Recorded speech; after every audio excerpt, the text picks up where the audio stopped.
So in this segment, we're going to be discussing Starmer getting embarrassed in Albania, but also the fact that they're kind of copying the Tories' Rwanda scheme, but trying to find other countries that are willing to take failed asylum seekers. So it's a little bit different. I think it's just very strange what's going on here. The UK is in talks with other countries about sending failed asylum seekers to overseas returns hubs in a bid to try and tackle illegal migration. Keir Starmer made the announcement on a trip to Albania. We are in talks with a number of countries about return hubs, and I see them as a really important innovation, and that is consistent with the work that we've done in relation to UK-Albania reduction in numbers. So UK-Albania, it's because we had a returns agreement with Albania to send failed Albanian refugees back to Albania. These are different things he's discussing here. But this was the response from the Albanian Prime Minister. We have been asked by several countries if we were open to it, and we said no, because we are loyal to the marriage with Italy, and the rest is just love. I mean, it's not great optics, is it? I mean, Number 10 are at pains to stress that they knew Albania weren't going to be part of this all along. It's other countries they're talking to about it. So why would you go to Albania to announce it unless you're going to say, we want an agreement like Italy has with Albania? His language doesn't make sense. But it does illustrate a wider point about all of these migration deals, whether the Conservatives' Rwanda plan or the Number 10 version, which only applies to failed claims. It's not the principle that gets you in the end, it's the practicality. Who's going to take them? How much are you going to have to pay for it? What are the legal hurdles? How long is it all going to take? Italy, that we heard the Albanian Prime Minister referencing there, Italy spent €600 million on migrant detention centres in Albania, similar to the Starmer plan. And so far, only 40 failed asylum seekers have been sent there. The Conservatives, of course, managed to send a grand total of 0 people to Rwanda. And look, when you consider that 12,000 people have crossed the channel in small boats already this year, well, it puts those numbers in context, doesn't it?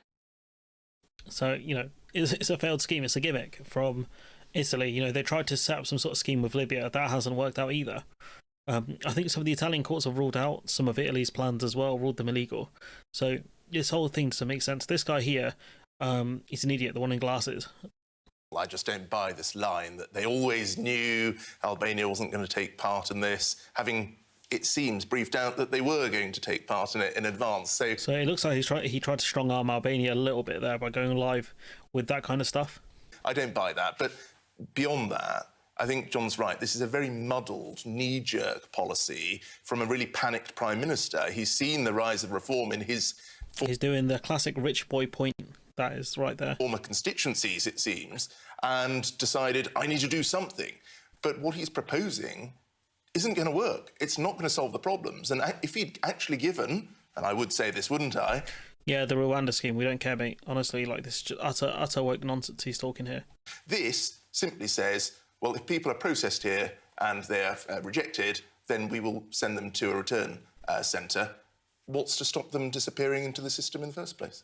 With that as well, I think they're doing it because certain people can't be deployed to certain places, countries that their life might be at threat, which is weird if their asylum request application is rejected. It doesn't really make sense. The Rwanda plan was sending people out there, not failed... To be processed. To be processed. Exactly. But it is better, and it is better for everyone concerned to have them processed in this country. Much more efficient. And in addition to that, those people who make the application have the proper resources, support to do that. People disappear. This is part of the problem. People disappear. If you send them, I don't... OK, maybe I'm wrong on this, but I assume that when your application is rejected, it's normally because of a judge or something like that at a hearing.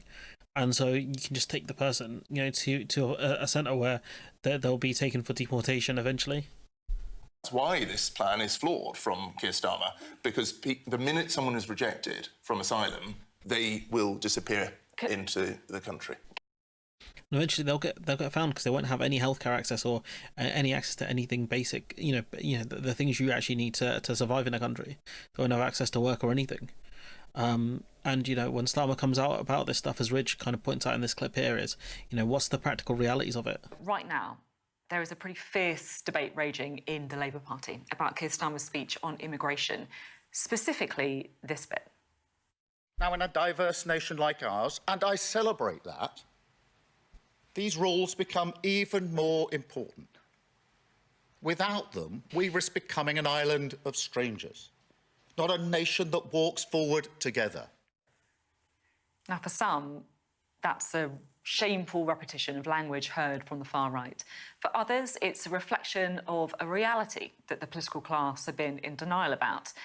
And look, that split within the Labour Party is a microcosm of a wider split within Labour voters. You know, those in cities that celebrate multiculturalism and those in towns that worry about the impact of immigration. And navigating that is a real challenge for Keir Starmer.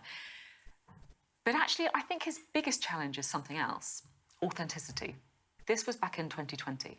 Wow, a journalist who can do research. Crazy work, guys. You know, like that guy Stanisław wasn't posting this on Twitter constantly. We need to make the wider case on immigration. We welcome migrants. We don't scapegoat them. So all they got to do is, honestly, all Farage has to do is go back in the archives when Starmer ran to be leader and just post those clips. That's all. That's the easiest attack ad you'll ever get. You know, the political debate around immigration is delicate, difficult, often divisive.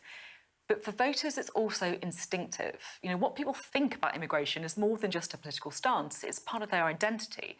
So when Keir Starmer comes out with this strong rhetoric on immigration, voters need to believe he really means it, that this isn't just a political costume he's adopted because Morgan McSweeney's done a few focus groups that suggest it's a good idea, or because he's worried about how Reform performed in the local elections. Now, of course, number 10 would argue... We're a few weeks off really bad local election results for Labour, right? And it just looks like it's a very jump reaction of, you know, we've done badly to Reform pushing an anti-immigration message. Therefore, we should really, copy Reform. That's what it's going to look like to everyone. No one's going to believe this is real. That Keir Starmer is authentic on migration and that he's speaking from the heart. The debate on migration is nuanced and complex, and Keir Starmer reflects that. But it does feel to me that the biggest political risk isn't actually about what side of the argument he comes down on. It's voters not believing that he means it. And, you know, Keir Starmer's already got a reputation as a liar. He had that during the election. It's only gotten worse. You know, even the boomers are angry at him for the winter fuel stuff. There's not much left for him, honestly. And you came on this show about 18 months ago to say, Lord Dubs, how unhappy you were with the language Suella Braverman used, talking about invasion and invaders. In talking about an island of strangers, in talking about the incalculable damage that migration or uncontrolled migration has caused, do you think that the Prime Minister's words are rather too close to comfort from the sort of language that we've heard from Conservative politicians like that in the past? I wouldn't have used that language myself, put it that way. I think I would have been a bit more careful, as he is in the introduction to the White Paper, where I think his language is much more measured in tone. So I repeat, I wouldn't have used that language myself. But on the other hand, I know what the government is trying to do about the immigration numbers, and they are on the high side. And I think the government is right to want to reduce them. I criticise some of the methods they're using, some of the details, but I think overall the government are right. You know Keir Starmer. Does it sound like his sort of language, or do you feel that he's parroting language that's been put in front of him? I don't think it's his sort of language, frankly. But equally, I don't like to suggest that he's just doing what he's told by other people.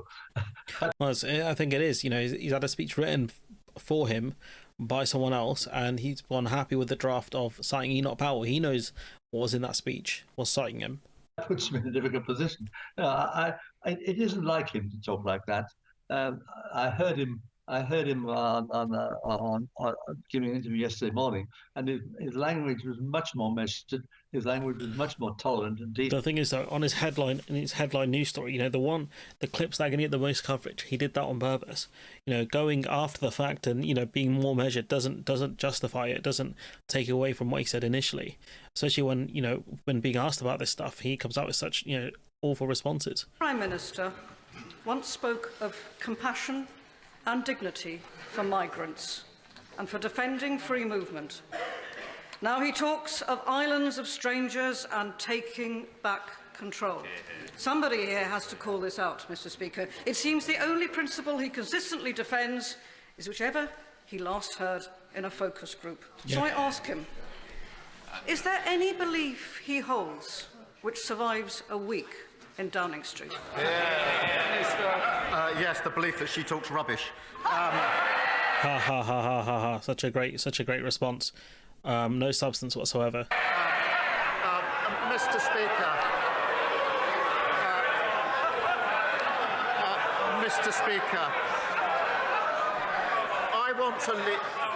Mr. Speaker, I want to lead a country where we pull together and walk into the future as neighbours and as communities, not as strangers. Utter woke nonsense. If you wanted to do this, you would push for more chances for people to learn English as a second language. You know, you'd make that, you know, a service is more available to people. It's complete garbage.